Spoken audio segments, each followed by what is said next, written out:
to foster growth and development on the continent.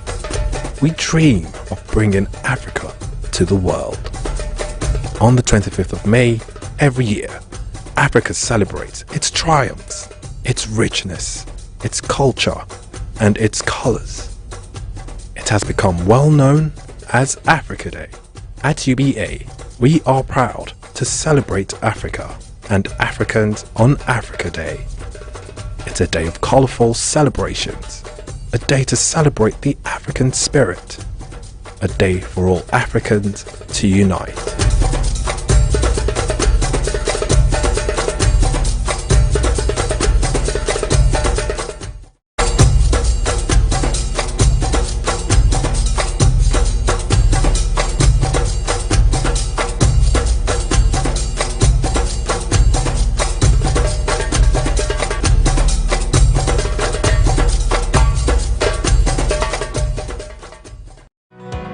Was definitely made for me.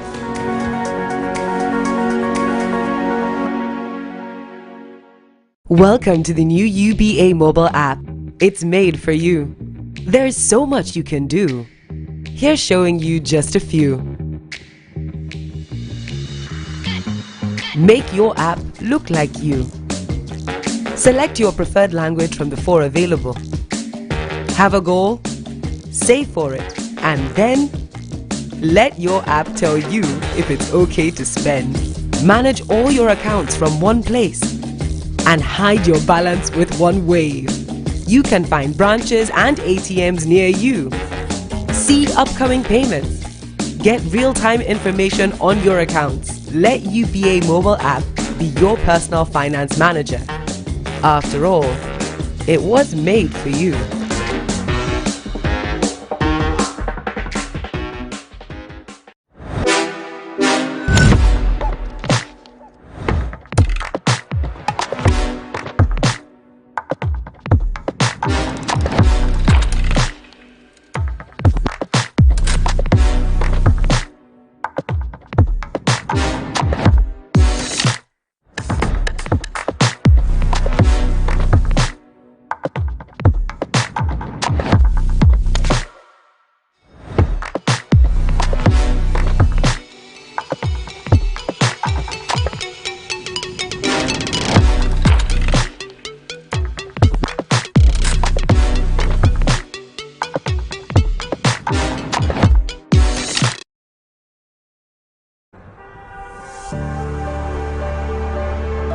Life never stops.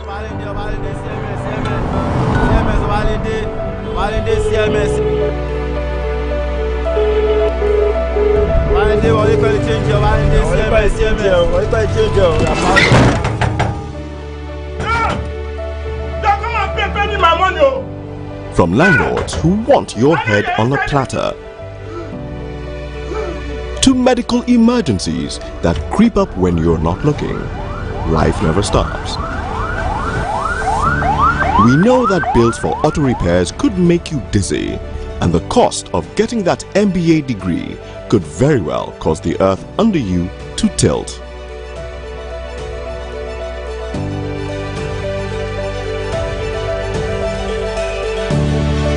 But we don't believe life needs to stop for you to keep moving.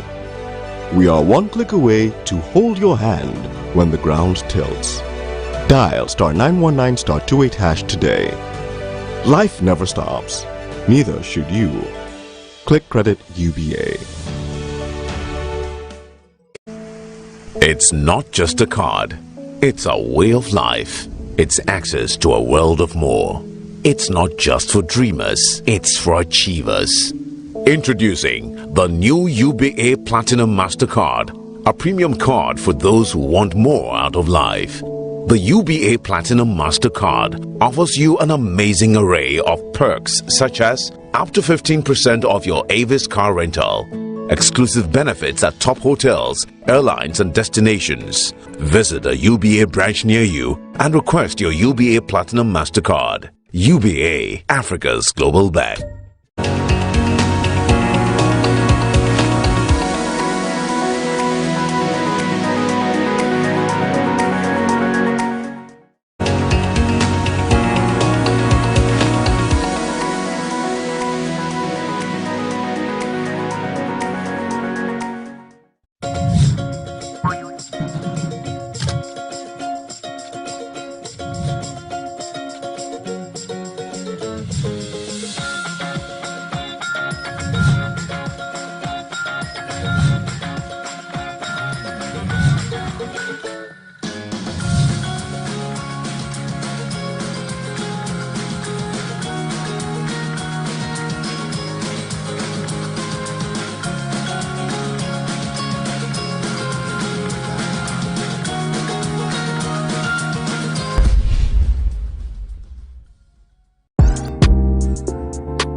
continent of Africa is filled with vast resources and opportunities.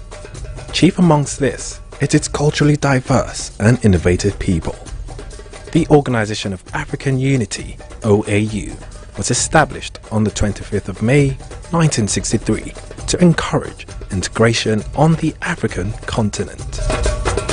On the 9th of July 2002, the OAU evolved into the AU, the African Union, working to make Africa greater, a goal shared by Africa's global bank, the United Bank for Africa. Uniting the people and harnessing our resources to foster growth and development on the continent. We dream of bringing Africa to the world.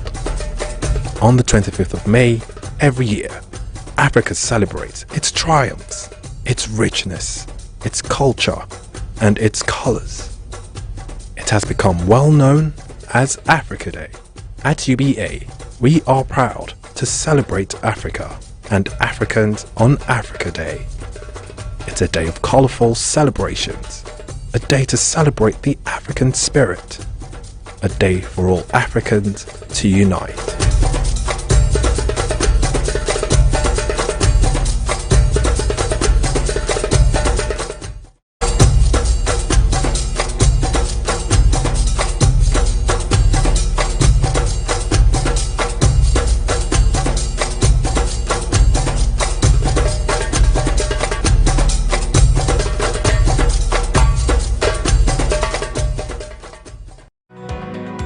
Definitely made for me.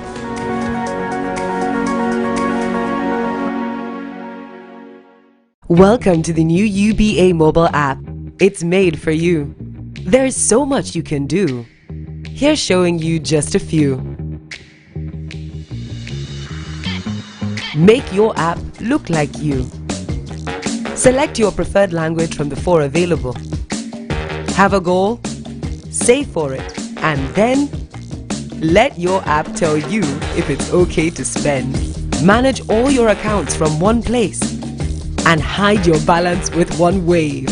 You can find branches and ATMs near you. See upcoming payments. Get real-time information on your accounts. Let UBA mobile app be your personal finance manager.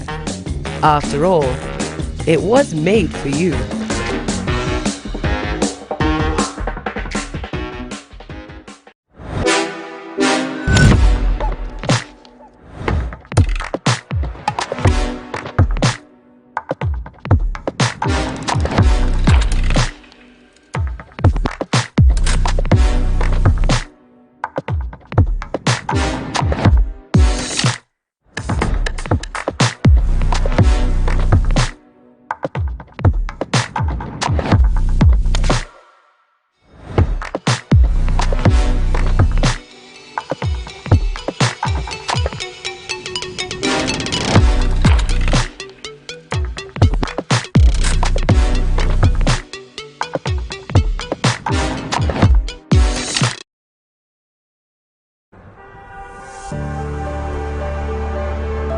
Life never stops.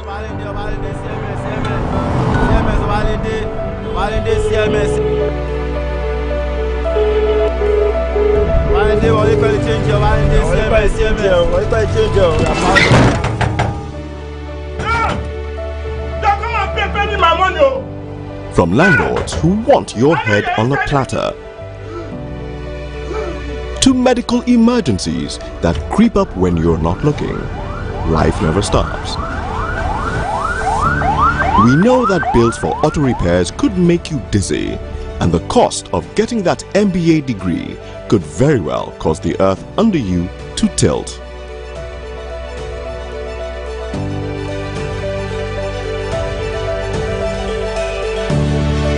But we don't believe life needs to stop for you to keep moving. We are one click away to hold your hand when the ground tilts. Dial *919 *28# today. Life never stops. Neither should you. Click Credit UBA. It's not just a card. It's a way of life. It's access to a world of more. It's not just for dreamers, it's for achievers. Introducing the new UBA Platinum MasterCard, a premium card for those who want more out of life. The UBA Platinum MasterCard offers you an amazing array of perks such as up to 15% off your Avis car rental, exclusive benefits at top hotels, airlines and destinations. Visit a UBA branch near you and request your UBA Platinum MasterCard. UBA, Africa's global bank.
The continent of Africa is filled with vast resources and opportunities.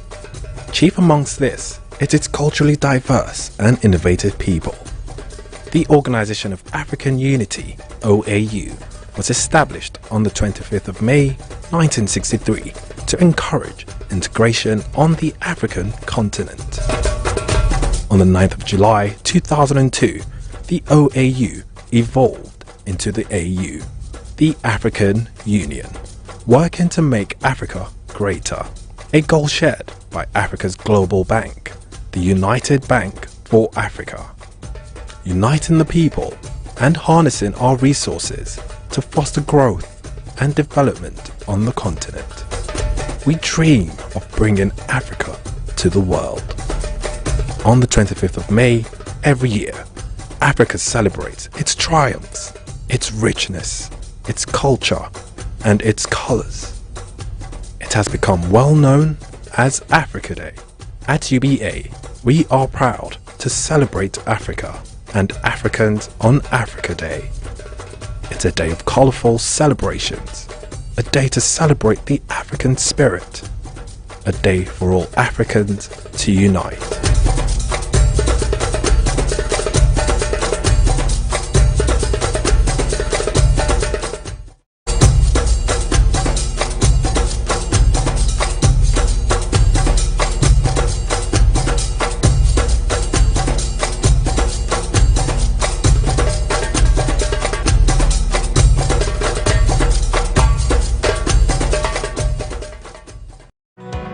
Was definitely made for me.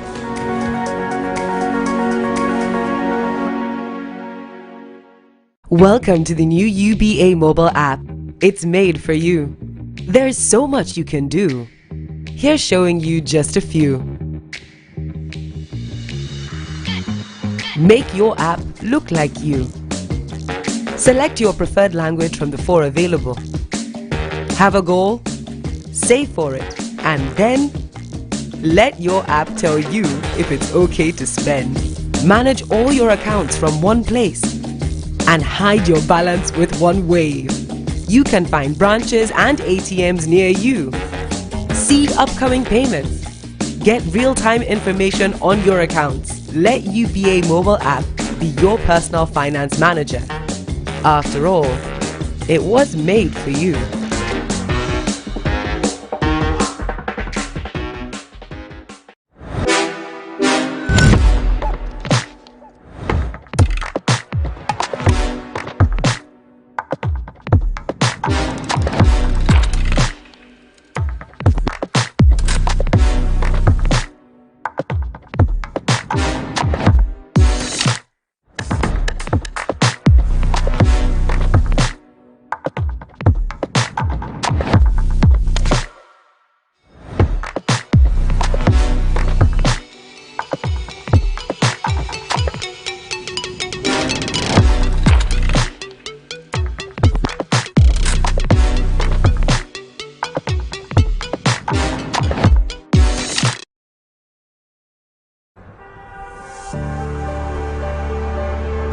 Life never stops.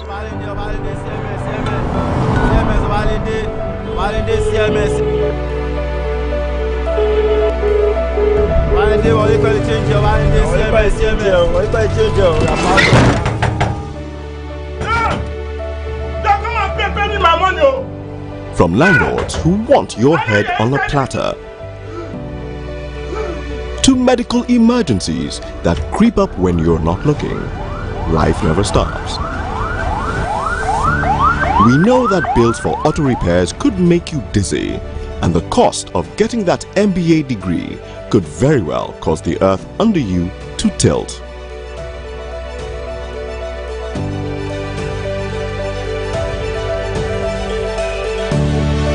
But we don't believe life needs to stop for you to keep moving. We are one click away to hold your hand when the ground tilts. Dial *919 *28# today. Life never stops. Neither should you. Click Credit UBA. It's not just a card. It's a way of life. It's access to a world of more. It's not just for dreamers, it's for achievers. Introducing the new UBA Platinum MasterCard, a premium card for those who want more out of life. The UBA Platinum MasterCard offers you an amazing array of perks such as up to 15% off your Avis car rental, exclusive benefits at top hotels, airlines and destinations. Visit a UBA branch near you and request your UBA Platinum MasterCard. UBA, Africa's global bank.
Good afternoon, all. Welcome to Africa Day, and welcome to the UBA Africa Conversations 2021, a virtual convening of global leaders as we discuss the emergence of a new Africa, Africa to the world. And welcome from the UBA, United Bank for Africa, Africa's global bank, a leading Pan-African financial institution present in 20 African countries, the UK, France, and the United States of America. With a track record of over 70 years, serving over 25 million customers around the world, UBA is transforming financial services across Africa and is committed to supporting individuals, small and medium-scale size enterprises, and large corporates. To all our viewers across the world tuning in to this session, we thank you for joining us this historic Africa Day celebration. This is the third edition of UBA Africa Conversations, where we bring together leaders to discuss the most pressing issues facing the African continent and its people, and particularly our young population. Today, we are bringing to you Africa's best.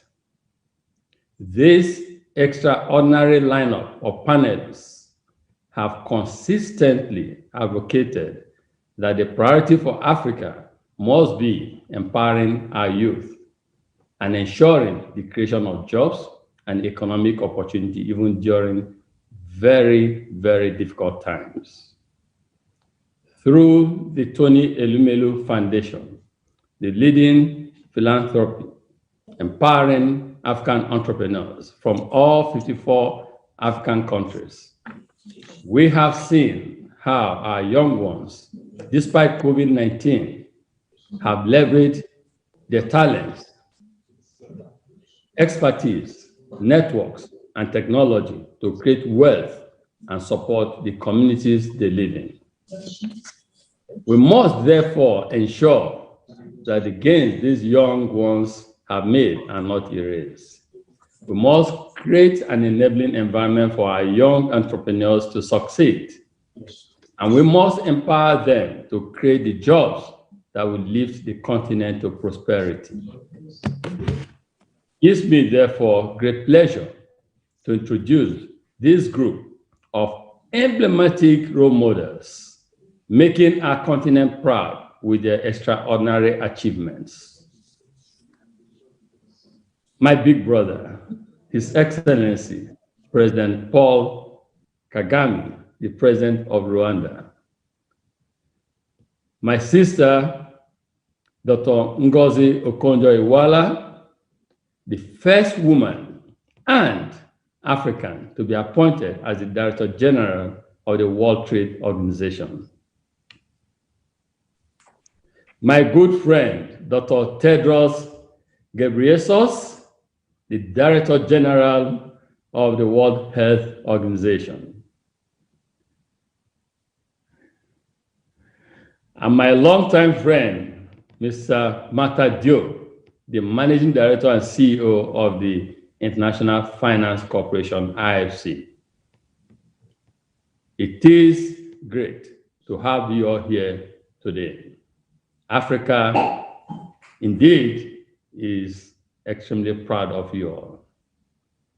I must also congratulate Ngozi and Mata on their recent appointments tasked with two important global organizations dealing with trade liberalization, private sector development, and poverty reduction. And I congratulate Dr. Tedros for leading the world in the global fight against the COVID-19 pandemic. I look forward to a very interactive engagement today, and I encourage our audience from around the world to ask questions to our panelists throughout the conversation using the hashtags UBA Africa Conversations on all digital media platforms: YouTube, Twitter, Facebook, Instagram, and LinkedIn. We will begin with each panelist sharing very brief opening statements in this order before we kick off with specific questions. First, President Paul Kagame, then Dr. Tedros, followed by Dr. Konjo Iweala, and finally, Mr. Diop. And then after the panelists say their concise opening statement, we will continue. Let me therefore call on President Kagame to start. Thank you, Tony, and greetings to you all. My sister Ngozi, brother Tedros, and my brother Maktar. It's good to be with you and happy to have this discussion with you. I thank my friend Tony for organizing this occasion and for the invitation for us to come together to express our ideas and views.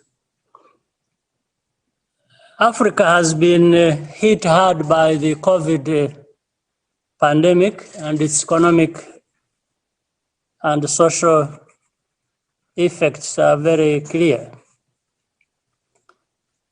We are counting on our continent's resilience to see us through this crisis.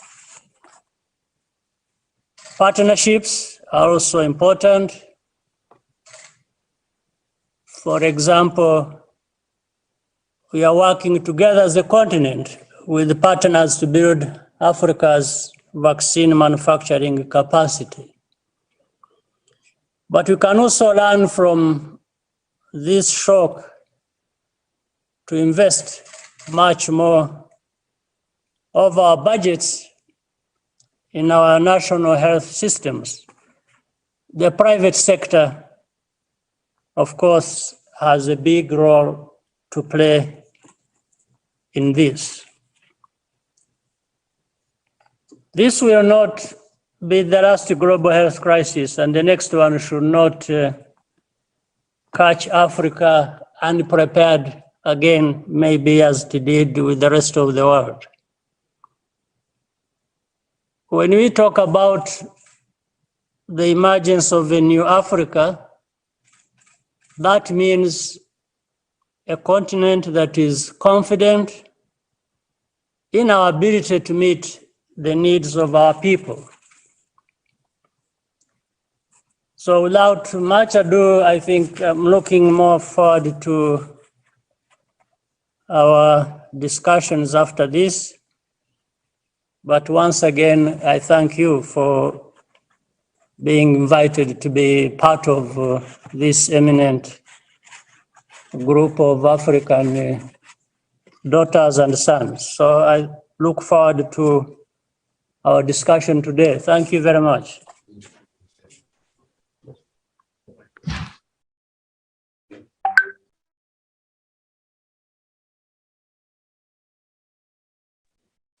Do you want me to continue, Tony, or I was waiting for... Can you hear me? I think you're on mute, Tony. Tony, you're muted. Yes. Yes. 1 minute, Dr. Tedros, please. 1 minute opening remarks, please.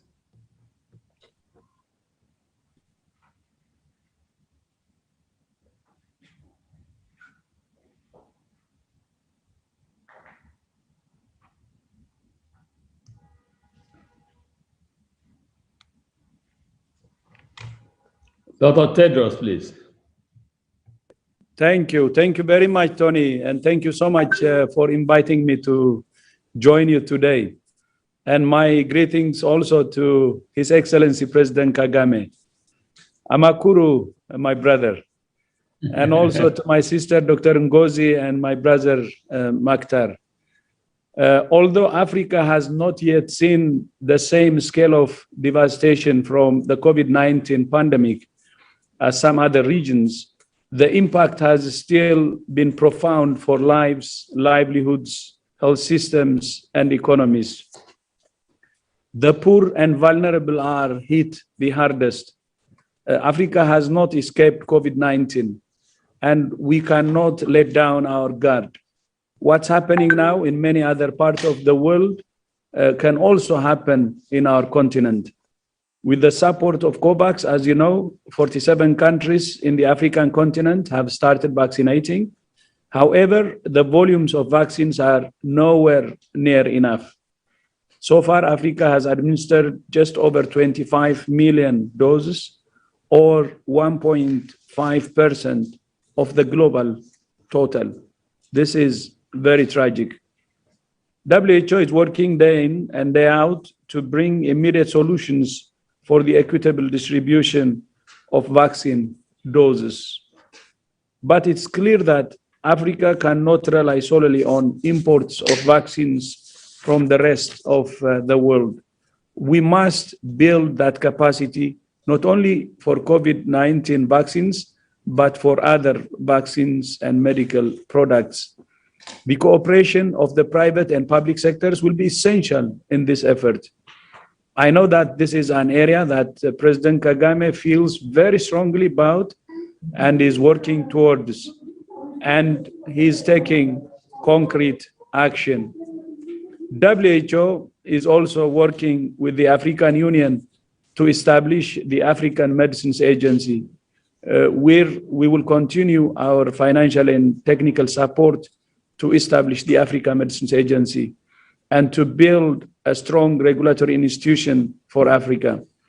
More than anything else, the pandemic has demonstrated that health is not a luxury item or simply an outcome of development. It's a human right and a prerequisite for social and economic development. And thank you, Tony, and back to you. And I wish us a successful discussion.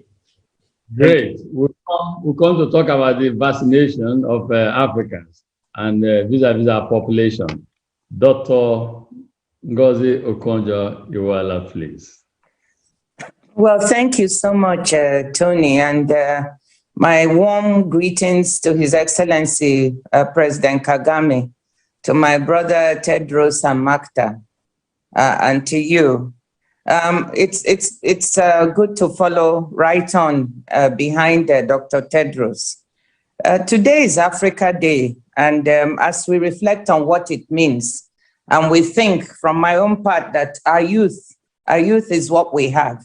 Youth is gold to us if we can mobilize our youth productively to try to recover from this pandemic. I'm very proud the continent has done so far in coming together. Our leaders really try to build a One Africa approach to this by building the vaccines acquisition group, by building the medical supplies platform, by bringing together the COVID-19 envoys, of which I was privileged to be one. So congratulations and supporting CDC. But if we are to recover sustainably from this crisis, we have to correct the vaccine inequity that is so evident in the world today. The fact that we have vaccinated so little of our population is not acceptable. The fact, as Dr. Tedros mentioned, that we import 99% of our vaccines and 90% of our pharmaceuticals is not acceptable. But going back to vaccines, the IMF just did an interesting study where they showed that if we spend $50 billion additional to vaccinate 40% of the world's population by 2021 and another up to 60% by 2022, we will be able to reverse this vaccine inequity, and the world can actually gain $9 trillion more by 2025. I mean, the numbers are staggering. Compare 50 billion to 9 trillion that we could make if we did this right. And because I'm a finance minister, we could collect an additional $1 trillion in taxes. This is something they've also talked about. So it's important for the world that Africa that we reverse this vaccine inequity and Africa benefits from it. We cannot recover sustainably without it. So we have to fight for it, whether it's getting more vaccines in from outside production, whether it's manufacturing our own. And the WTO stands ready to do its bit to keep supply chains open for this manufacture. We had a meeting in which my brother Makta participated, in which we talked about how to finance this additional production that could be done in Africa. And Dr. Tedros was also there to lead us up. So let me end by saying that when we do this, not if, when we reverse this inequity, we'll be able to create the type of platform, the type of hope that we give our young entrepreneurs, epitomized by someone like Shola Akinlade, the founder of Paystack, who addressed presidents at the recent Paris Financing Africa Summit and showed the world that Africa and its youth can be part of the present, but also a very important part of the future. Thank you. Well said, Dr. You're almost like leapfrogging the conversation. You call it vaccine inequity, and I call it vaccine nationalism. We'll talk about this extensively. And thanks for that interest in opening comments, as usual. You call yourself finance minister. That was your word before. That was your word before. Okay, let's hear Makta Diop, please.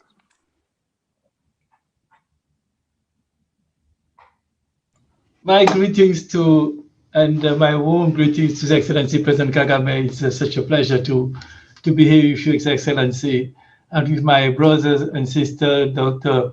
Ngozi and Tedros. Tony, thank you very much for bringing us today, together. Today is Africa Day. Africa Day at a time of a crisis. So what it calls for us is resilience and face adversity. And there is something that when I had the opportunity to talk to President Kagame, that he always challenges, is to say, the world is difficult, the work is difficult, but so what? We need to transform it. And I think this challenge is what brings us together. And I think that there is no fatality for the African continent. What other part of the world have been able to address in terms of adversity, in terms of resilience, the continent can do it and is doing it. Progress has been made in important elements. We have now an opportunity to change the face of our continent. We have an opportunity to transform our continent. Transforming our continent means create jobs, we create growth. To create jobs and growth, you need to have a strong, medium scale enterprises, small scale companies, startup, employ the youth. We have an opportunity to do that. We can do that if we take advantage of what we have committed in doing, is to have free trade among us Africans. Today, we have an opportunity, the leaders have decided it, signed on it, to build now the value chain and the local value chain that is needed in Africa to be able to have more transformation in our continent. And it starts with the pharmaceutical and vaccine industry. Today, leaders have asked us to work on this, and we are working together. And we are lucky to have people who know the continent, which are a critical position to address it. My sister Ngozi is the one who is now pushing on intellectual property, who is trying to change the world and say, we need to have it. Tedros is leading the technical work in the world on health. On my side, I have small responsibility in helping the to finance the private sector internationally. Tony, you have the private sector in Africa, and we have our leader, President Kagame. So we are here in our hands, big responsibilities in contributing, in making this Africa Day a day where we make decisions and try to move forward and respond to the challenge that President Kagame is always putting before us. Let's change the situation before us. Wow. Makta, thanks so much. You know, when I said earlier that we have today a gathering of the best in and of Africa, you can all see that. So let's get started with the interaction. President Kagame, I want to start with you. It is good to see you again since we last hosted you in 2019 at the Tony Elmelu Foundation Entrepreneurship Forum, which held at the Transcorp Hilton Hotel in Abuja. Mr. President, my first question to you focuses on security and peace. These real threats to stability and growth across our continent require the attention of all.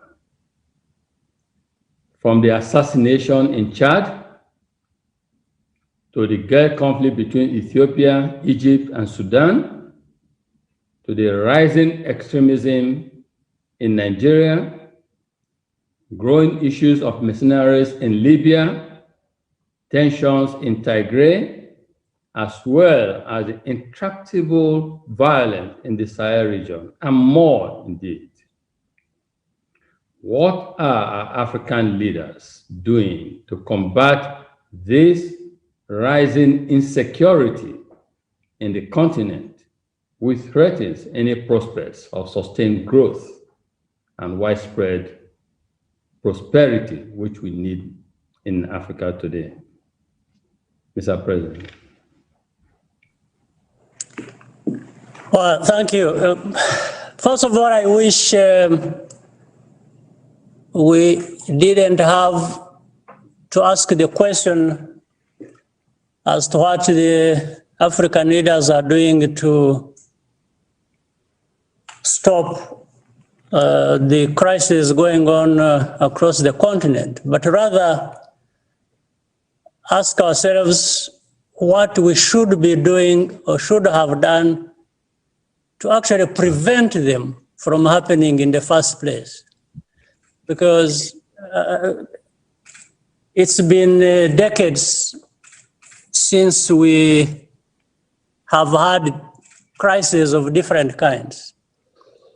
I think the best thing African leaders and all Africans, and leaders, I don't mean just presidents, prime ministers, I mean leaders of many people in their own rights, including yourself as a business leader and the brothers and sisters on the panel who play leadership roles in different ways or have been doing so in the past.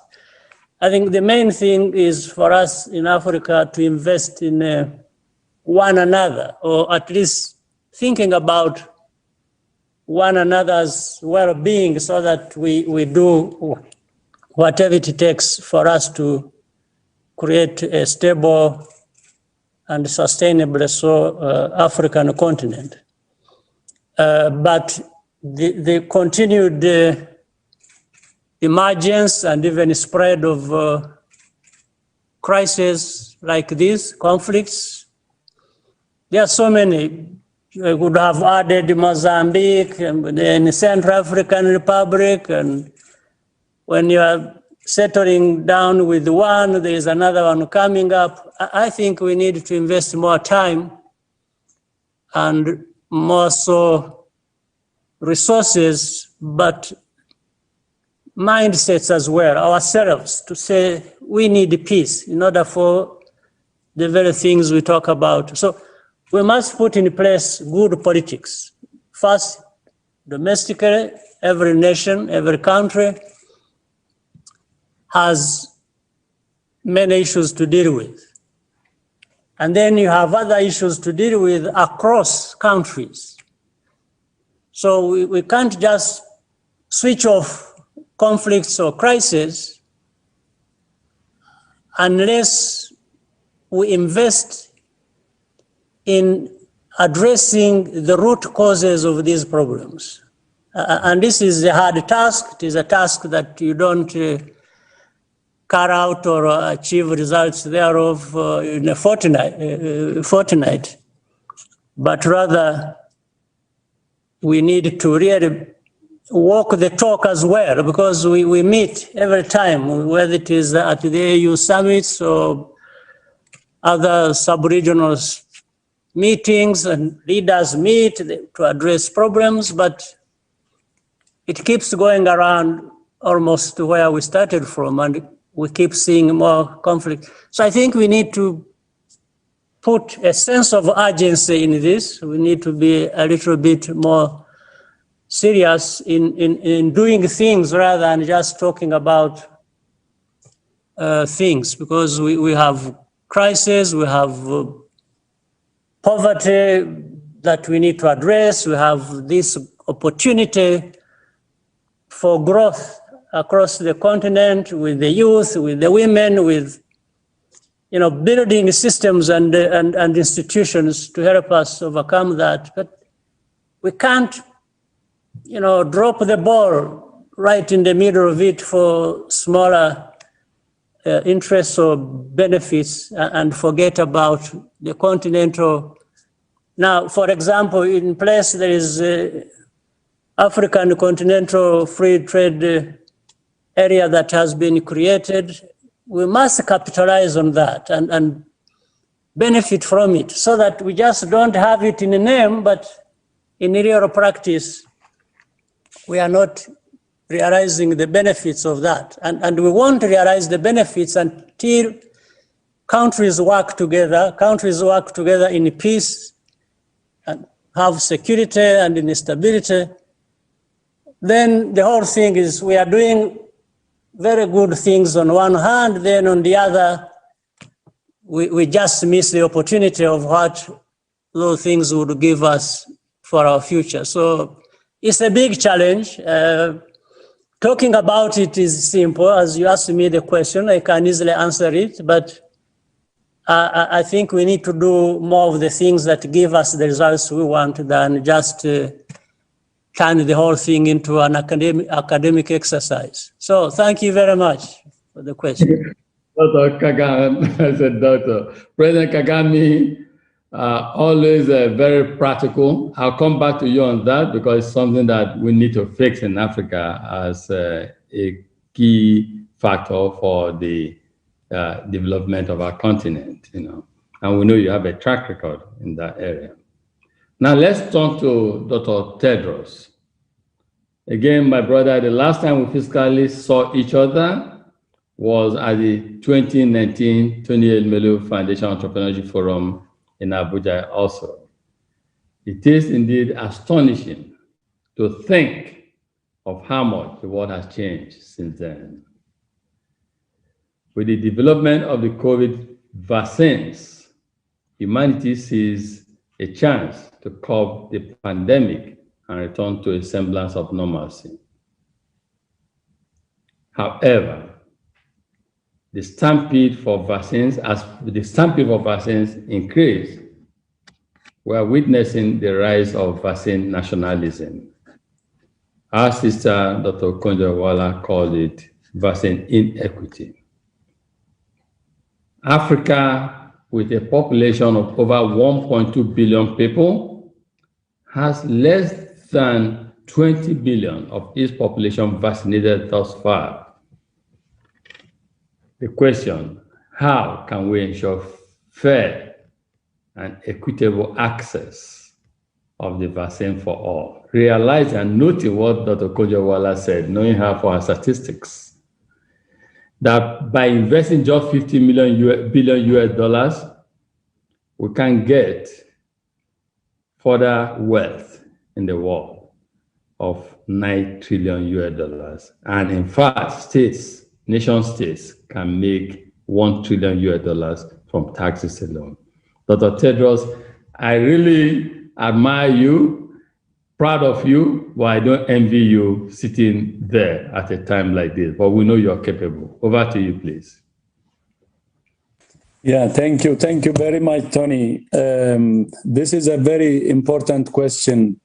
And as you rightly said, the share that Africa got so far is only 1.5% of what's delivered. And it's insignificant. You can't even count. And the problem is, I think I have said it many times, it's vaccine nationalism.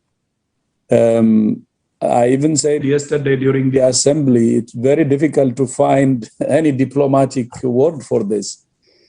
we have to say it straight, and it's vaccine nationalism. And many are calling it even vaccine apartheid. I think that also represents it. So I think discussing candidly is very, very important. We need to have an honest discussion on this, and that's what we're trying to do from WHO side. Although it triggered some challenges when we started saying those words, but telling the truth is important in order to overcome the problem. And when we come to the solutions, I think the world should be, first of all, to end this pandemic, should agree on the importance of cooperation. There are three ways that countries can engage each other. It's cooperation, competition, and confrontation. For this pandemic, you cannot choose the two, the competition and confrontation. It's the only option is cooperation, because it's a common enemy. And cooperation starts from sharing what's available. So we fight the common enemy everywhere. And when we say share, it's not charity. It's actually in the interest of the whole world, even in the interest of the developed countries who can share. They're better protected when they share than when they only try to protect their own people. So the immediate we're pushing now is sharing. And we have some good news, especially the past 2 weeks. US has announced the largest 80 million doses to share, and many other countries, France, New Zealand, Norway, have already announced. And Sweden, Denmark, I hope this will continue, and this will help us to address the critical challenges that we have now. Then we have the immediate and long term. For the immediate and long term, we need to increase the volume of vaccines we have, and for that the manufacturing will be key. And we have the CTAP for technology transfer. There is voluntary licensing that AstraZeneca had started. We are encouraging others to do, and then that could include intellectual property waiver. The US had already supported, and many countries are supporting. Yesterday, probably you heard during the assembly, the Prime Minister of Spain was very strong on that. So we should use all options we have, starting from voluntary licensing up to IP waiver, to make sure that there is enough production of vaccines to increase vaccine coverage in all countries. So this is what we're trying to do. We need to push around the same line, and we need all African countries also to support these initiatives. Of course, we see that, and that's why I said on the production, especially for the medium and long term, will be important. I commend what President Kagame had started. He already started some pretty practical steps for local production, and that will help. And European Union is also ready to support, and we need to speed up those initiatives in order to increase the production in the medium and long term and end the pandemic. Thank you, and back to you, Tony. Thank you very much, Dr. Tedros. Again, as I said earlier, what a time to be the Director General of the World Health Organization. We're proud of you. You're doing very well. Let's turn to our sister, Dr. Ngozi Okonjo-Iweala. Dr. Okonjo-Iweala, as head of the World Trade Organization, what are some of the immediate policy actions that must be taken by African countries to address the historic global trade imbalances and catalyze economic growth on our continent? Well, thank you very much, Tony. Before I answer that, let me just give a bit of a shout out to my brother, Dr. Tedros. You know, people don't know he created something called the ACT Accelerator. Maybe people know. In order to try to accelerate the access to vaccines, therapeutics, and diagnostics. And also the COVAX facility, we were all there to create and design and get this working. And the whole purpose was to try and assure equity of access. And the idea was that the world should vaccinate 3% of the population who are frontline workers. And then another next 20% of vulnerable. And if everybody did that, we would have had access in an equitable fashion. But some countries decided to do otherwise and vaccinate everybody. And then we got into this situation with scarcity of supply and inequity. So we really need to commend him. I'm just following you to say we are proud of what he's doing. So coming to your question of, what do we need to do to catalyze recovery and economic growth? Let me just be quick. I think first and foremost is to solve the health problems that we have. And we've said enough about that.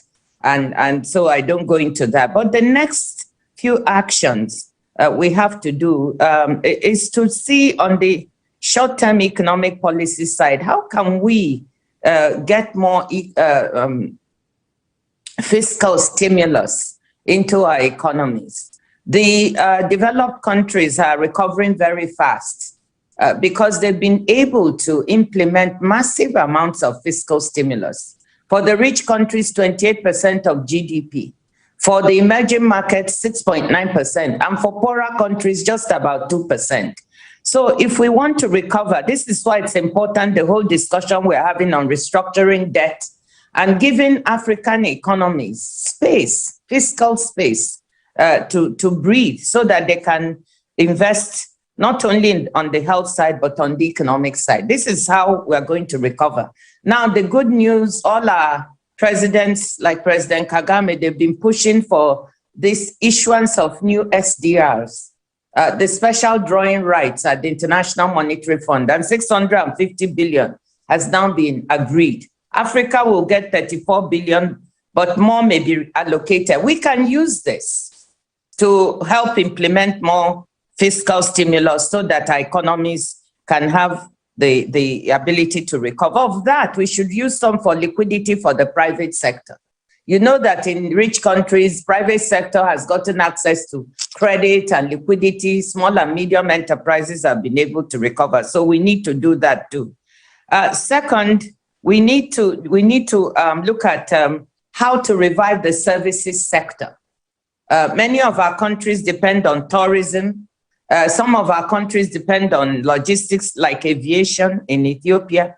How to get those industries revived using these resources is very important so we can get them going. So these are all in sort of in the short term. In the longer term, of course, or the medium term, we know we have to diversify our economies. We are too vulnerable to movements in commodity prices. You have seen it during this pandemic.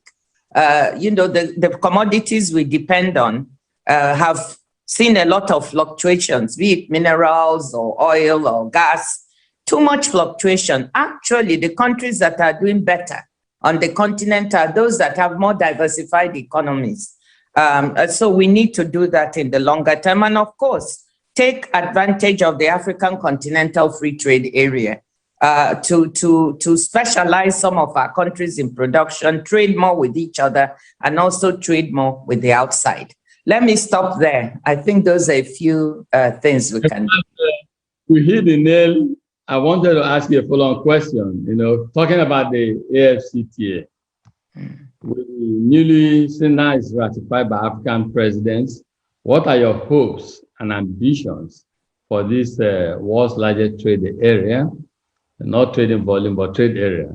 And would you advise African governments attempting to industrialize and build manufacturing capabilities to benefit from the immediate and long-term benefits of the AFCTA? No better person to address it than yourself, Dr. Konjawa. Well, I really believe in it, and I'm proud that our presidents have done this.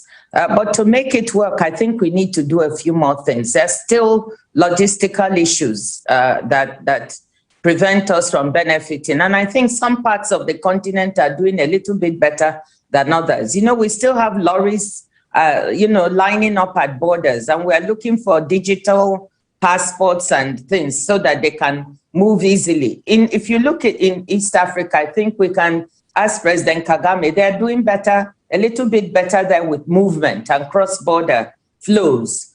We need to do that. We need to make it easier to move from goods from one part of the country to the other. That also means investment in infrastructure. But movement of people, we can also make it much easier. And I think we have this AU passport. I have one, and I'm very proud of it. The idea is that business people like yourself will eventually get one. Maybe you have one already. And then ordinary Africans will get one so we can move easily. If we want the continental free trade area to work, we must make goods, services, and people flow easily across borders. I'm very hopeful, really very hopeful. And lastly, we don't really have a choice. If we want to change the tenure of growth in Africa, if we want to rely more on ourselves and less on the outside, if we want to export more, to specialize more, to add value to our raw materials, we've got to make this free trade area work. And the WTO is expectant and waiting to support the continent to make this work. Thank you very much. You hit the nail. You talked about the three most critical factors that we must address if we want to actually capitalize intra-Africa growth and free trade trading. One, the movement of goods, people, services. And I want to say, under services, payments, banking transactions are extremely important on the continent for movement of goods, money, and people, extremely important. I hope that under your tenure, working with the great African leaders will be, and the private sector will be able to start the journey to this. As you said, there's no two ways about it. We don't have any option. We must embrace and do this. We're ready. Tony, yes, your president. Go ahead, Mr. President. Go ahead. I think let's make it more interactive. It's going to be. I 100% agree with what my sister Ngozi was saying, and especially technically, how things should be happening. There is something that is lacking or should be there for things to work the way she was mentioning. Leaders have to make it work. Politics we have to make it work. It's the political will. Because the free movement of people, the logistics part of it, and digitalizing the systems, that's the right way to go. That's the way to go. But how does it happen? Yeah, we still have this big elephant in the room, and that is the politics of it, the political will, the leaders to really put at the forefront the kind of politics that will make these things happen. And I think that's where we are stuck and we may continue to be stuck for a long time.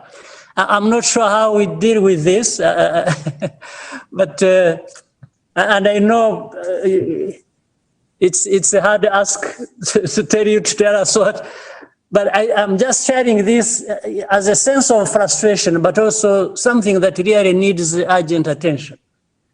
Sorry, I don't mean to prevent Makta from talking, but I just want to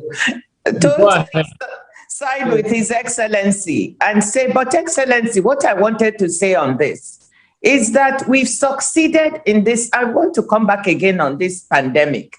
Maybe my expectations were low, but I can't stop saying how proud I am about the way the continent has acted together, much more than any other one. So if we can do that with political will, Why can't we also do this other even bigger thing that is going to make our economies work? Tell us what we have to do to help engender this political will. If we need to get out on the streets and march, let us know. Mr. President, over to you. Now it's getting more interactive. I still think we didn't do enough, even with that, what she has said. We should have done more. We were capable of doing more. I think we shouldn't just be satisfied with the little efforts we put here. No, we need to do more because we are capable of doing more. And we know the need for doing that is staggering. Given the numbers that Ngozi already stated to us, the numbers show how urgent it is. So anyway, I'm not disagreeing with you. I'm just my frustration. Yes, thank you for our conversation. Our audience are listening. You know, they all of you, and they're excited about this kind of conversation going on. So, Dr. Okonjo-Iweala spoke about infrastructure. Now, let's go to Mr. Infrastructure. Let's go to Marcel Diop. My brother, as the head of the global institution committed to strengthening the private sector in countries, in what ways is the IFC helping to build capacity of small, medium-scale enterprises and young entrepreneurs in Africa? And if I may add, we are seeing that the pandemic has increased our collective reliance on technology. And one lesson we have learned is that digital technology not only has the potential to create new jobs, but can actually boost productivity of existing jobs. As we look towards economic recovery in Africa, how can we enhance internet connectivity on our continent to assist our young ones, in particular, to leverage technology? Dr. Mutafi, Mr. Mutafi. Tony, it is fascinating to hear really my brothers talking about this issue. One of the things which strikes me is that when we are in face of danger, we have the right reaction to regroup, to get together and go over that danger, immediate danger. What we are not good at is sustain our effort on the long run. And this is a different thing. And that's why our success, to my view, in our continent are patchy, because it's often a reaction to a big crisis which imposes us to survive. And therefore, we can gather and do what we have to do. But that, to my view, doesn't lead us, like President Kagame said, to the long run.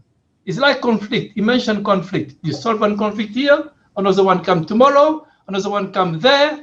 And at the end of the day, you are not able to move the overall project forward. So I think that one of our challenges is to move out from this reactive mode to a mode which is a much longer and sustained and consistent work about that. And I think everything that has been said are important.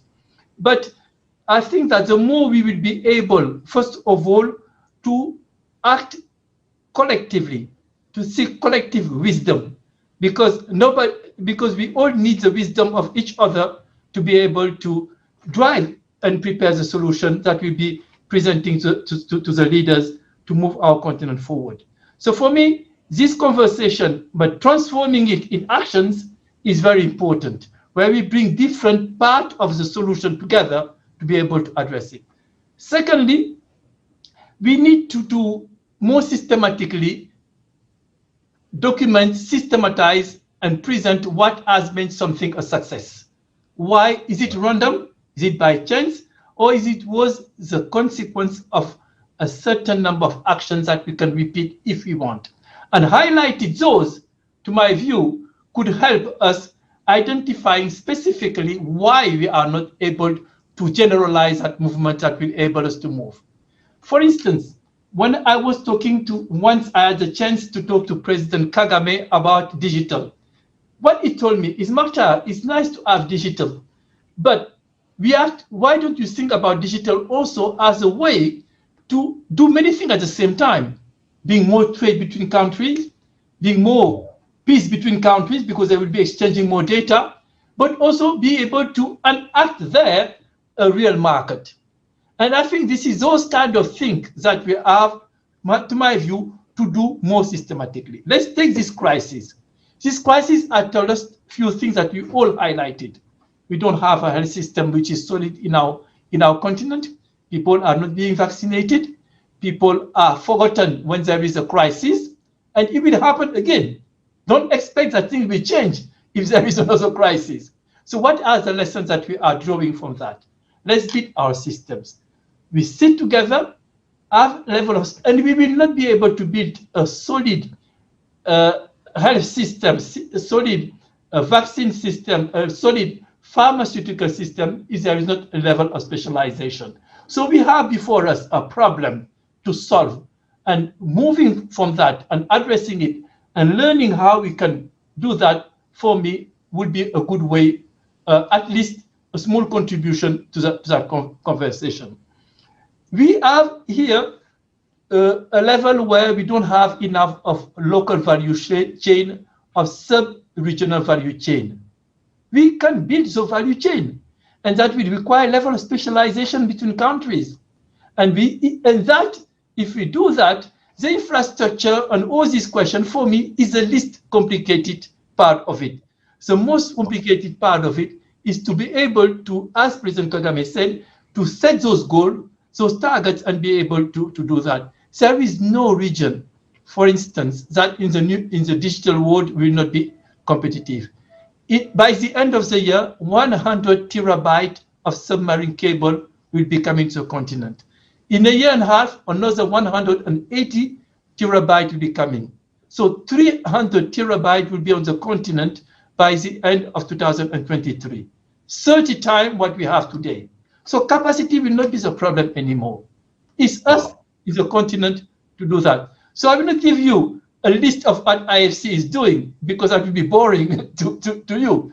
But this is what, and when we started talking about it, this time I said to our teams, I don't want a trade financing facility which is looking at trading, helping African companies to trade with outside. I want a trade facility which helps trade within Africa. They told me financing companies. I say yes, large companies can get money. What create jobs is MSMEs. What can we do for MSMEs? And it will be hard work, and we will be having obstacles, but we need to address them in the open as we go. Sorry if I was busy that long to my friends and to His Excellency President, but I just wanted to react to it and not just to give a list of what IFC is doing. Exactly what we expect, Mata, and you're not disappointing me at all. And I like that new paradigm you bring to the IFC, not about trade with the rest of the world, but what can we do? And sorry, Tony, I will not leave off the hook, my brother, because now when we will have these things done, I will ask you to put money in it, as you are doing. So we will need to have all of us chipping in wherever we are. And I know that you will do it because you have shown in other sectors how you can do it.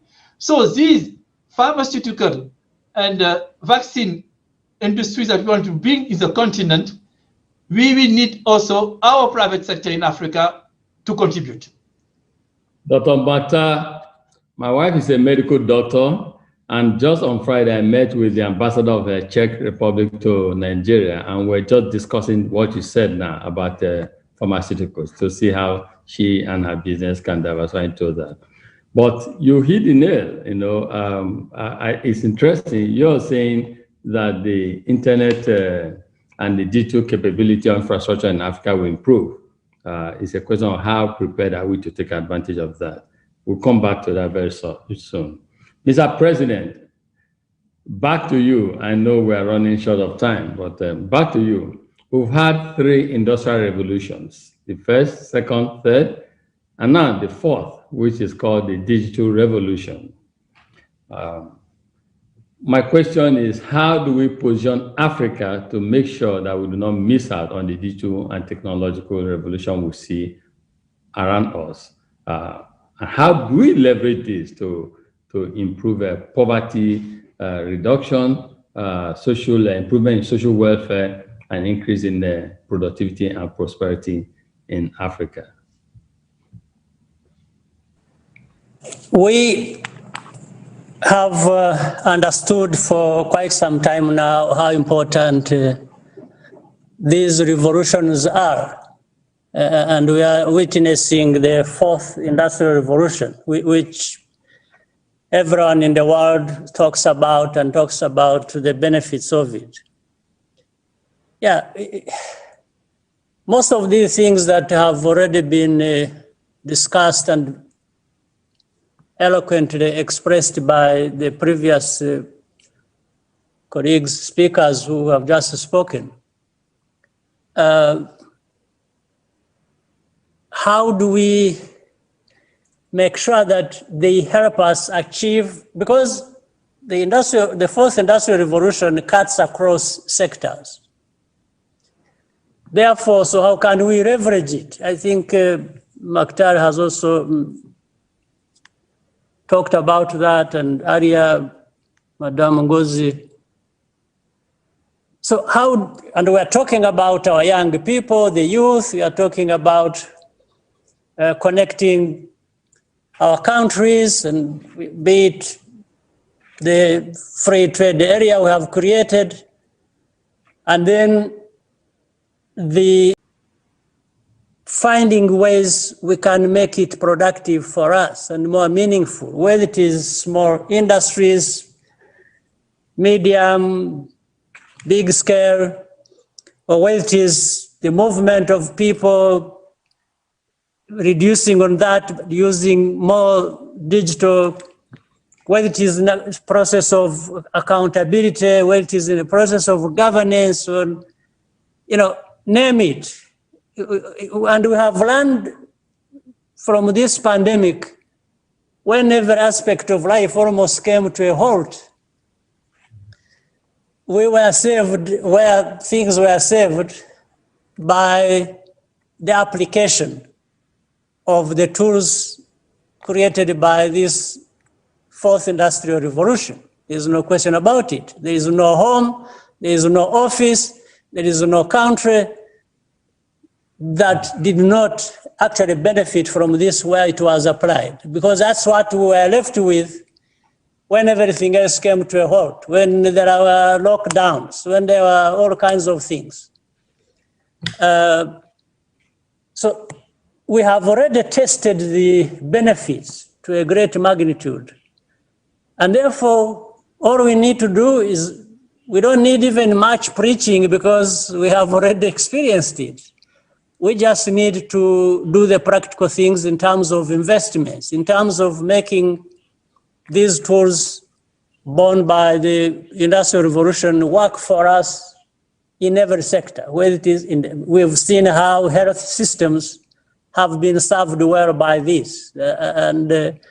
Again, just reminded by the tragedy of the pandemic we have faced. And the good thing is our young people, those who have been trained,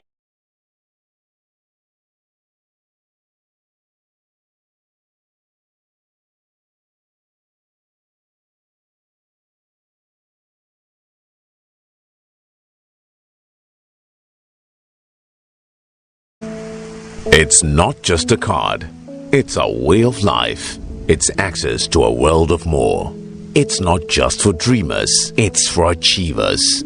Introducing the new UBA Platinum If Dr. Tedros could get to WHO as head, if Dr. Konjawala could get to World Trade Organization as head, if Maktar Diop could get to the IFC as the CEO, and of course, our dear darling President Paul Kagame as the President of Rwanda, what should they leave here with? What inspiration should they get? What would they say? What would you like to share with them that help to catalyze your achievements? Let's talk about it, then we'll open it up and take a few comments from the audience, please. Let's start with Dr. Konja Well, please. Well, yeah, thank you so much.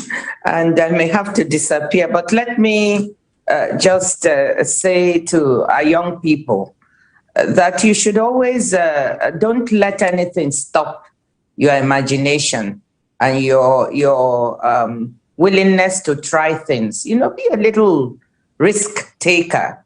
Don't be so risk averse. You know, many people are risk averse in life and they never want to try anything new. You know, when I went for this WTO DG job, it was a risk. There were 8 of us. I could easily not have made it. And I know I spoke to some people who said to me, oh my God, how could you take that risk? Suppose you didn't make it in the eyes of the whole world.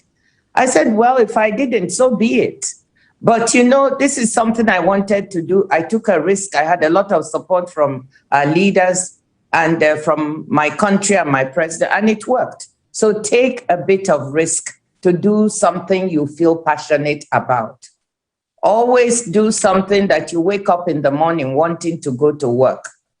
I always share with people, if I don't feel 70% of the time like getting out of bed and going to work, then I know I'm doing the wrong thing. So I'll leave it there. Dr. Tedros, please.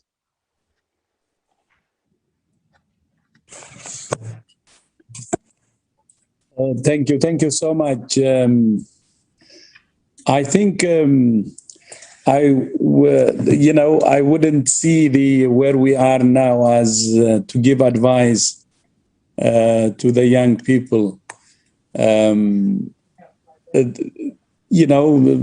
few people can get there, can get in high positions. But what's important for all of us, we can be anywhere we want. And for the youth, what's important is, their mindset to serve their community, to serve humanity. I think that should inspire them. That's what I believe. And Africa needs a lot of support from its own citizens.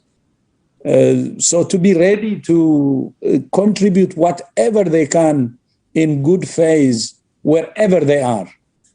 And I'm sure that will take them to wherever they will actually enjoy. So that's the most important. And for that, I think it's always important to check their mindset. I have a friend, maybe you know him, Dr. Mike Ryan. His daughter came to visit her father from Ireland, and she visited me too, and we had exchange, a few minutes. And she was asking me the same question, some advice for her. And then we spoke about many things, and her boyfriend was also with her. Then after they left, after several months, they sent me 2 cups, what do you call it, this tea cup. With one of them written, mindset is everything, and the other one written on it, be kind. And they told me that these were the 2 things they remember from our discussion with them. So for anything, to happen, having the right mindset is key. And one of the mindsets which I always respect is serving your community in good faith. That mindset can take you anywhere. And of course, with kindness and in good faith. And we need to be kind to each other. But at the same time, just one more thing is, candor is central in this. And I'm really glad what President Kagame said. I think our leaders should sit down and discuss candidly on how this pandemic was led and how the whole continent responded. Learn from the mistakes. Of course, as Ngozi said, I fully agree. There was cooperation which we haven't seen in other regions, but still there were several problems. There are still problems, and candid discussion will be very, very important. But the youth should be part of it, and candor would help the youth really in its life. those who are candid actually lead a healthy life also. So that's what I would like to say. Listening to communities, serving the community is the start. The rest is additional. But what matters for our continent and for any individual young person in Africa is to really contribute its best to change our continent. That should be the commitment. And we have the Vision 2063. The youth should make a difference on that. Thank you. Sorry, I took a lot of time. No, it's okay. Thank you so much. I know that Konjo Wala, she did say she has an event. Dr. Konjo Wala, good to have you. There was a question, though, from the audience for you. I don't know if you have 30 seconds to address that question, that we can let you go, then we'll continue. Should I ask the question? Okay. It's gone. Okay. So let's... okay, so quick one is, it says... what program will World Trade Organization roll out for SMEs in sub-Saharan Africa to enable startups scale quickly to meet up with the demand posed by COVID-19?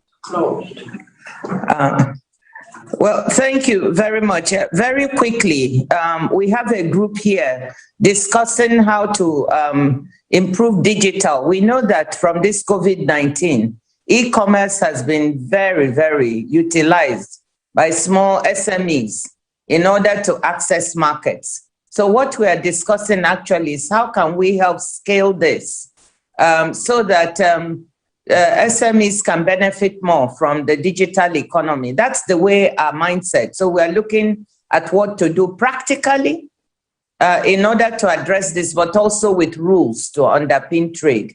And on practically, we have the International Trade Center, which has a program for helping SMEs upgrade the quality of their products. So we are trying to get more resources to scale that up and then work on the digital aspects.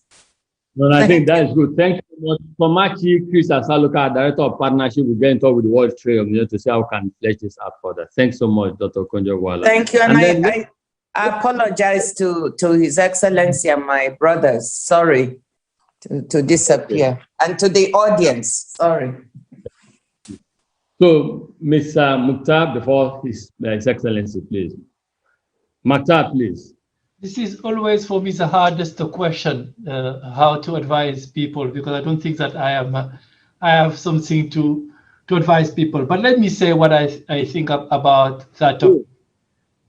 We are not exceptional. I am not exceptional. I am one of the million of Africans who could have been where I am today. And I think this is very important to repeat to the rest of the world. Whenever I'm in a situation, I have been asked questions about how exceptional you are, why you are here, what made you so special for being here. I'm not sure that if it was someone from another continent, that question would be asked to that person. So this is my first answer. There are millions of Africans who could do what I'm doing since they were given the opportunity. Second, don't let anybody set your limits. It's valid for you as an individual. This is valid for our countries. This is valid for a lot of things. These things is good for this part of the world, for this country, but for you, it's not good enough. It's good for this person living in a city, but you in a village, you have not that right. Never accept someone to limit your aspiration. Third, individual success has only a meaning if it's part of a collective success. Individual success is only valid if it's part of a collective success. We are here to serve our people, and we can serve our people the best if we work together and have the wisdom of listening and learning for others. Last thing, try to know that you don't know a lot. I don't know a lot. I'm learning every day, including from the youth. So speak to me, speak to us, teach us, because it's not a one-way exercise. We have a lot to learn from you. That's the only thing I can say. Your humility is totally disarming. to say that you rose to that office and yet you don't think you have something to offer is height of your humility. Thanks for, and you did say I've written down here, you said, don't let someone limit your aspirations.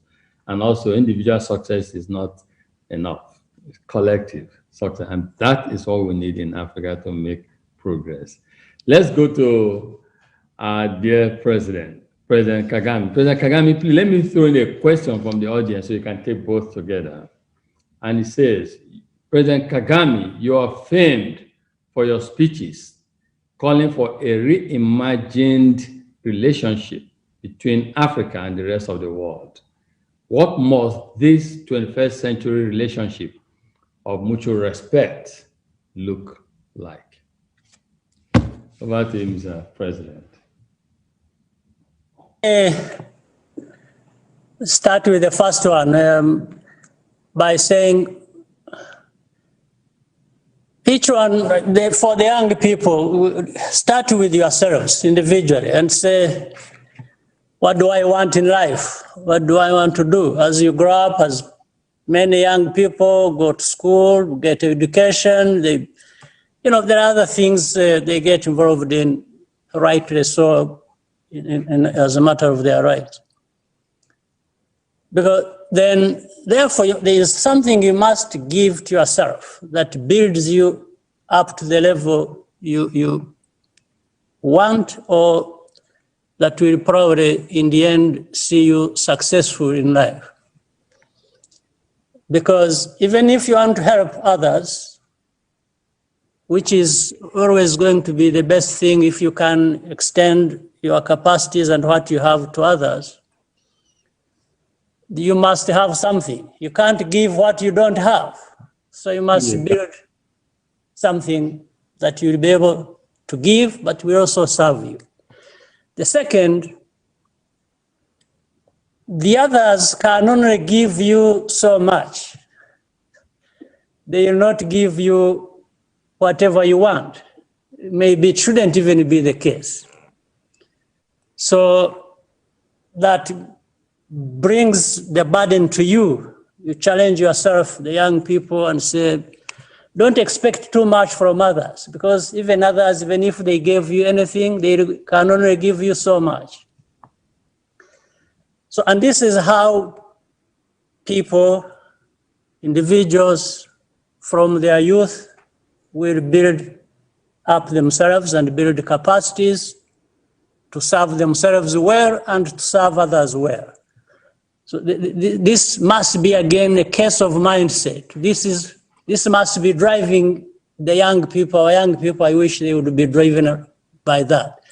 And I'm saying this generally. It's not about me. I'm not telling you about my life experience. That's part of it naturally, but I'm more talking about this experience, but also more the philosophy, the thinking of how an individual develops and how they can be helpful to others. And we need that in Africa, maybe more than anywhere else.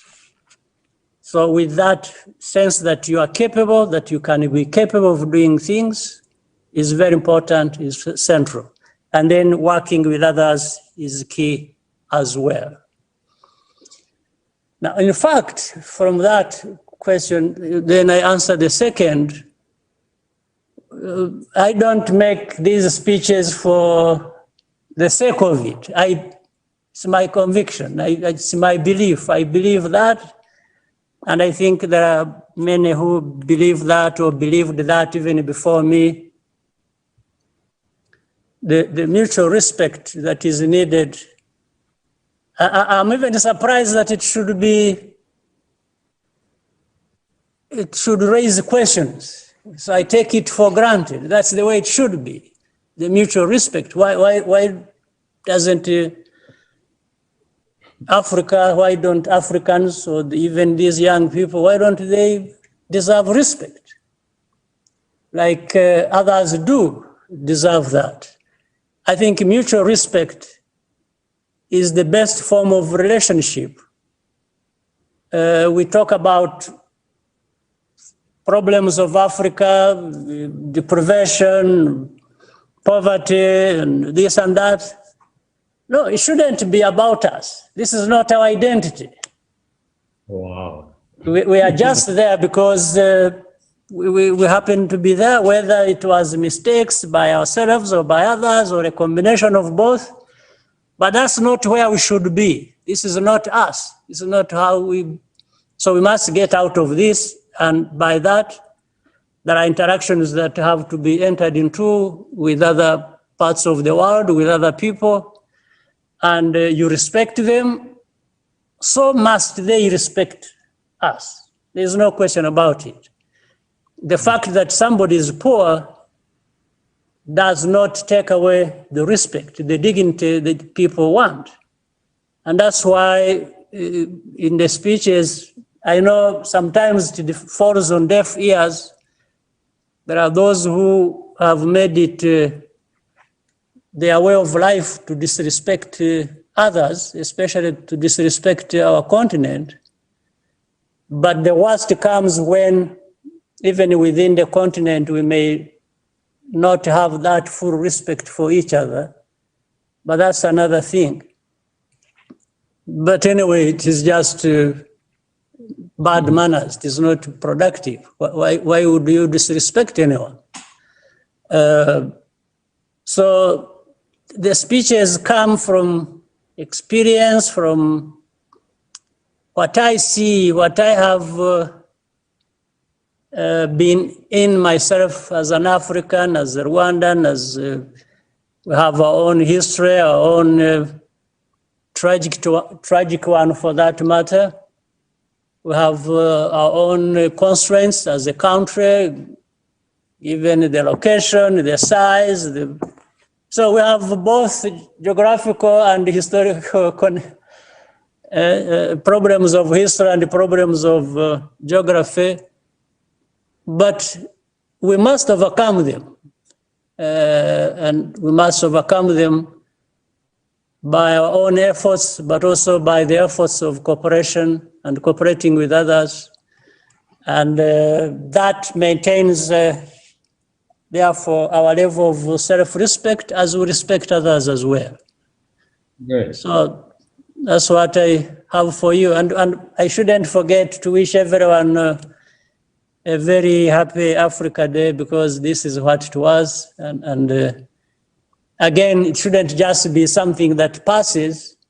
It should be something that causes us to pause and reflect and say, tomorrow, next year, Africa can be a better place. Africans can do better and more, and young people can grow better as well.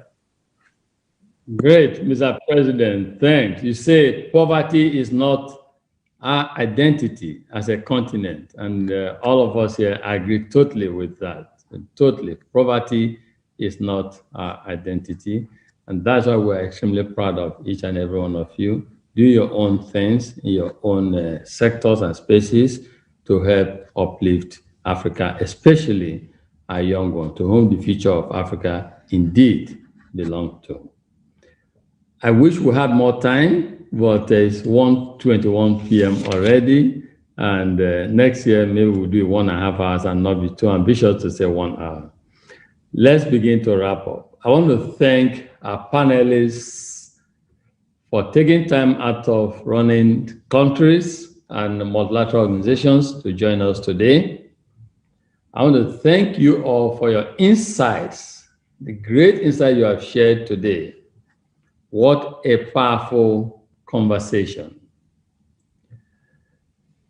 Thank you collectively, and I believe the journey for a greater, more prosperous Africa has begun.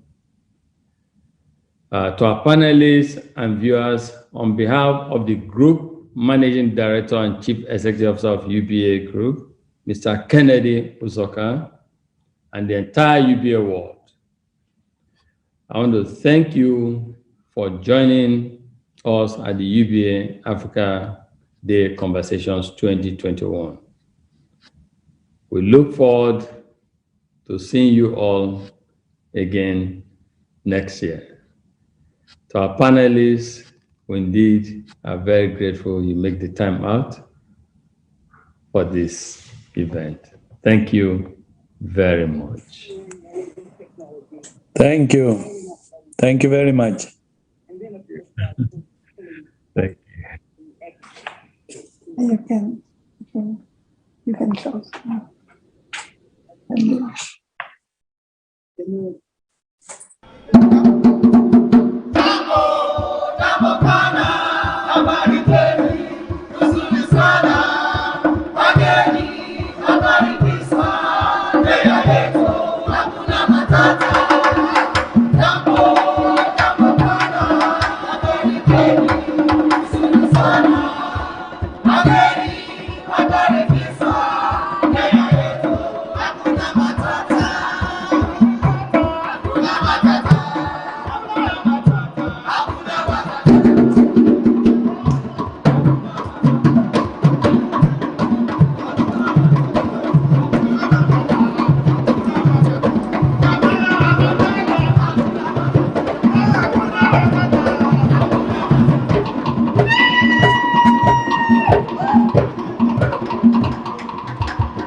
The continent of Africa is filled with vast resources and opportunities.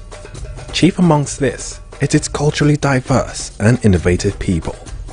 The Organization of African Unity, OAU, was established on the 25th of May 1963 to encourage integration on the African continent. On the 9th of July 2002, the OAU evolved into the AU, the African Union, working to make Africa greater, a goal shared by Africa's global bank, the United Bank for Africa. Uniting the people and harnessing our resources to foster growth and development on the continent. We dream of bringing Africa to the world. On the 25th of May every year, Africa celebrates its triumphs, its richness, its culture, and its colors. It has become well known as Africa Day. At UBA, we are proud to celebrate Africa and Africans on Africa Day. It's a day of colourful celebrations, a day to celebrate the African spirit, a day for all Africans to unite.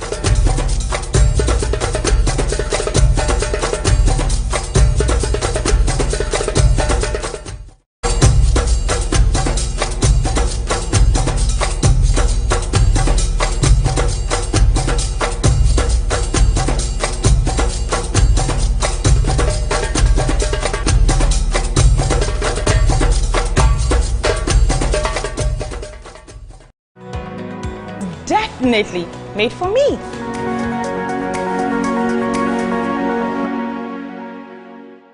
Welcome to the new UBA mobile app. It's made for you. There's so much you can do. Here's showing you just a few. Make your app look like you. Select your preferred language from the 4 available. Have a goal, save for it, and then let your app tell you if it's okay to spend. Manage all your accounts from one place and hide your balance with one wave. You can find branches and ATMs near you. See upcoming payments. Get real-time information on your accounts. Let UBA mobile app be your personal finance manager. After all, it was made for you.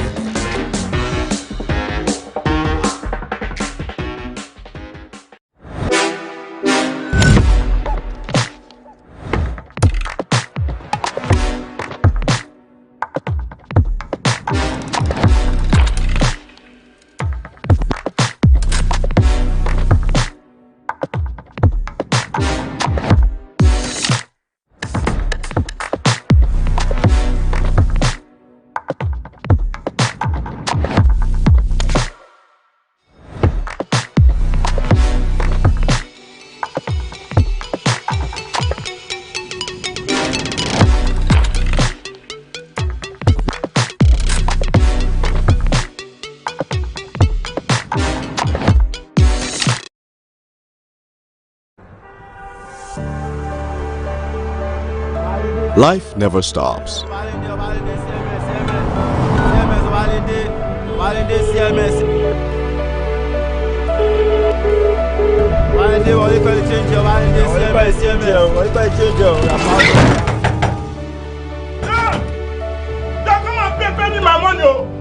From landlords who want your head on a platter, to medical emergencies that creep up when you're not looking, life never stops. We know that bills for auto repairs could make you dizzy, and the cost of getting that MBA degree could very well cause the earth under you to tilt.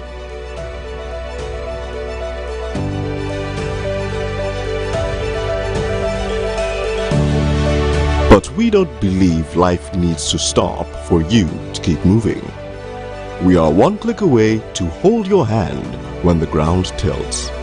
Dial *919 *28# today. Life never stops. Neither should you. Click Credit UBA. It's not just a card. It's a way of life. It's access to a world of more. It's not just for dreamers. It's for achievers. Introducing the new UBA Platinum MasterCard, a premium card for those who want more out of life. The UBA Platinum MasterCard offers you an amazing array of perks such as up to 15% off your Avis car rental, exclusive benefits at top hotels, airlines and destinations. Visit a UBA branch near you and request your UBA Platinum MasterCard. UBA, Africa's global